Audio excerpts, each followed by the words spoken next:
हरे कृष्णा। तो आज का टॉपिक है आधी रात आपको याद करके क्या सोचा जा रहा है। अब इस वक्त की उनकी दिल की बात है, ठीक है। हम कर रहे हैं यहाँ पे रीडिंग और हमने यहाँ पे लिए हैं बेसिकली दो ऑब्जेक्ट और यहाँ पे आज हमने थोड़ा सा डिफरेंस किया है। आज हमने लिया है एक टैरो और ये लेट नाइट थॉट्स, ठीक है। सो एज यूजुअल रीडिंग होने वाली है for all science general collective Hindi tarot reading. Subscribe कीजिए चैनल को बिकॉज हम ऐसे ढेर सारे वीडियोस आपके लिए हमेशा लाते रहते हैं, ठीक है। करते हैं हम कार्ड्स की शफलिंग। ओके, कार्ड जो है आपको स्ट्रेट और रिवर्स दोनों तरफ से मिल सकते हैं। जो पहला कार्ड हमें यहाँ पे मिला है वो मैं रखता हूँ यहाँ पे, ठीक है। ये कार्ड मैंने नहीं लिया था तो अब लेता हूँ यहाँ पे। सेकेंड कार्ड यहाँ पे रखता हूँ, ठीक है। थर्ड कार्ड यहाँ पे रखता हूँ मैं। फोर्थ कार्ड जो है वो यहाँ पे रखता हूँ एंड फिफ्थ कार्ड में यहाँ पे रखता हूँ, ठीक है। बेसिकली हमें अभी हमारे 5 कार्ड मिल चुके हैं। ओके, क्या है वो कार्ड्स हम वन बाय वन देखते हैं। चलो, जो पहला कार्ड हमें मिला है वो है द सन, ठीक है। सन एज यू नो बहुत ही पावरफुल कार्ड होता है टैरो का एंड अगर हम अभी यहाँ पे देखते हैं तो भाई इनकी जो प्रशंसा करनी पड़ रही है यहाँ पे वो काफ़ी बढ़िया बात है। आई थिंक ये पर्सन कुछ अच्छा काम करने जा रहे हैं या फिर हम कह सकते हैं कि एक सकारात्मक ऊर्जा वो महसूस कर रहे हैं। मतलब अगर आपको लग रहा है कि भाई छोटी सी बात पे अब ये झगड़ा करने वाला है, पता नहीं रिप्लाई करेगा या नहीं करेगा एंड लाइकवाइज, तो सिंपल तरीके से आई थिंक ये पर्सन यहाँ पे ये एक्सपेक्ट कर रहा है कि भाई अगर मुझे मौका मिल रहा है ना थोड़ा सा भी अच्छा बनने का, थोड़ा सा पॉजिटिव सोचने का, पॉजिटिव बोलने का, तो मैं वो करूँगा। ओके, तो अगर आपको इनकी बातें पता है कि थोड़ा सा जल्द ये गुस्सा करते हैं या फिर कई बार ये एकदम से मुंहफट हो जाते हैं, कई बार बात ही नहीं करते, तो आई थिंक आज आपको थोड़ा सा अलग डिफरेंस देखने को मिल सकता है।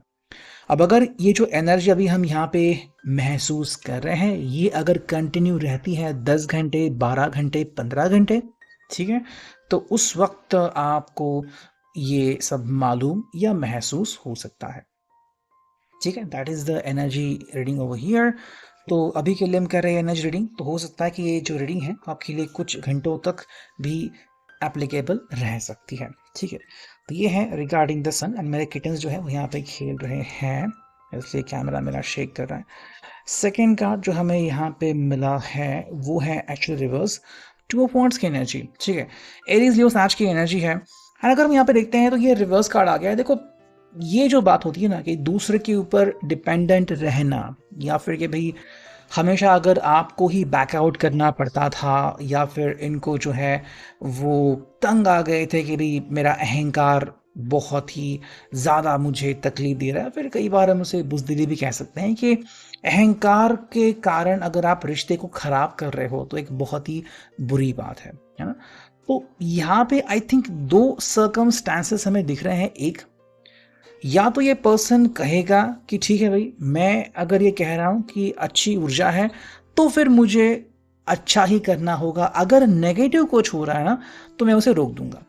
तो मान लो अगर आपको लग रहा है ना कि भाई ये आपसे बात करेंगे एंड सब कुछ बिगड़ जाएगा तो आपसे बात करना ही वो टालेंगे, ठीक है। मतलब अगर उनके पास बहुत ही अनोखा मौका है आपको डांटने का, कुछ कहने का, लेकिन इससे अगर आपके रिश्ते में डिफरेंस आता है, मान लो अगर इससे कारण क्या होता है ना कि आप दोनों के बीच अगर थोड़ी सी दूरी आती है, थोड़ा सा अगर आपको लग रहा है कि भी इश्यूज और क्रिएट होंगे तो ये सिंपली आपसे बात करने को मना कर सकते हैं, ठीक है। मतलब हाँ दिल से महसूस कर रहे हैं बट कई बार ये सामने से बोलेंगे नहीं लेकिन इनकी एक्शन आपको बहुत कुछ बता देगी, ठीक है।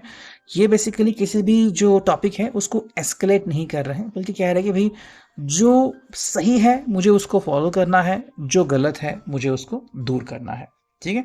ये हो गई ये दूसरी बात। चलो तीसरा कार्ड हम देखते हैं यहाँ पे वो आ चुका है, ठीक है, दिस वन जो कि है द हैंगमैन, ठीक। ओके, द हैंग्ड मैन ये क्यों आता है? हैंग मैन की पॉसिबिलिटीज बहुत ही ज़्यादा होती है कि अगर आपको लग रहा है कि भाई क्या होगा, है ना? मतलब कई बार सामने वाला पर्सन जो है वो अपना नेक्स्ट मूव बताता ही नहीं। कई बार होता है ना, हम कहते हैं कि भाई गेस माय नेक्स्ट मूव, कि मैं क्या करने वाला हूँ नेक्स्ट। मैं हाँ कहूँगा, ना कहूँगा, या फिर मैं आपसे आगे बढ़ के बात करूँगा, नहीं करूँगा। तो इट्स काइंड ऑफ अ गेसिंग गेम।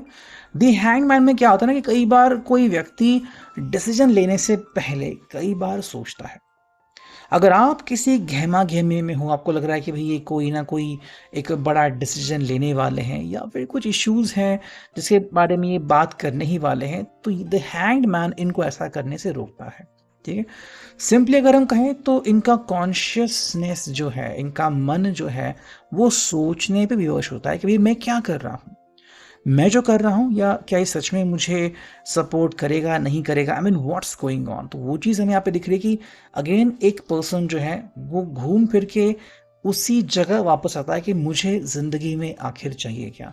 ठोकर चाहिए, ईज़िली मिलेगी, आप किसी को ठोकर मार भी सकते हो, बट अल्टीमेटली उससे होगा क्या? और वापस से आपको क्या मिलेगा? है ना? तो वो बात यहाँ पे आ रही। तो कहीं न कहीं यहाँ पे इस व्यक्ति के लिए सोचने पे मजबूर करने वाली एनर्जी। फोर्थ कार्ड जो हम यहाँ पे देख रहे हैं वो है king of cups. King of cups की एनर्जी जो है वो बहुत ही अलग तरीके से काम करती है, स्पेशली आफ्टर द हैंगमैन। देखो इमोशंस जो है ना वो हर एक के लिए अलग अलग होते हैं, है ना? कैंसर, स्कॉर्पियो, पाइसेस की energy.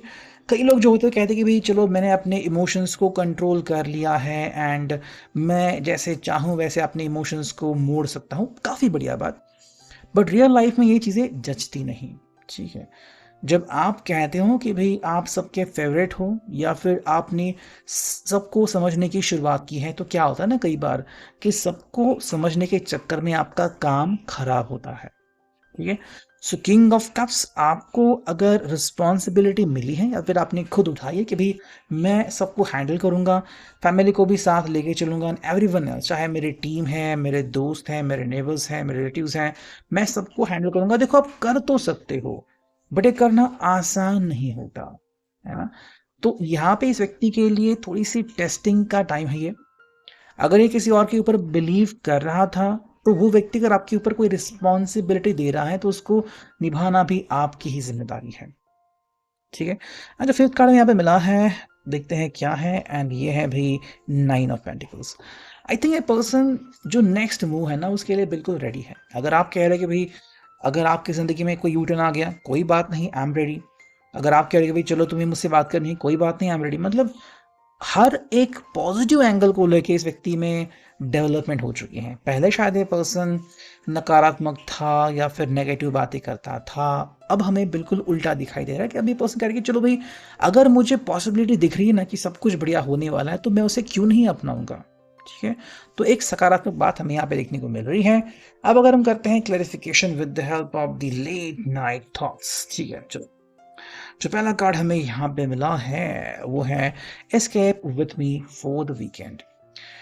Yes, Sunday. And I think ये पर्सन की जो अभिलाषा है वो सिंपल इतनी है कि मेरे साथ चलो। आई थिंक ये पर्सन अपने साथ कहीं पे घूमना चाहता है या फिर कहीं पे टाइम स्पेंड करना चाहता है। अगर आप अपने ही घर में हैं बिकॉज यूथ के हालात है, तो you are in your home and maybe आपको कहीं बाहर नहीं जाना, फिर भी अगर आप इस पर्सन को अगर कॉल कर रहे हो या फिर आप अगर इनसे अपनी बातचीत कर रहे हो, अगर कोई भी डाउट है उनसे पूछो, तो इनको बहुत अच्छा लगेगा कि एटलीस्ट आपने मुझे याद किया and you did not forget me, आपने मुझे भुलाया नहीं। ये उनके लिए पहली और इम्पॉर्टेंट बात है, ठीक है?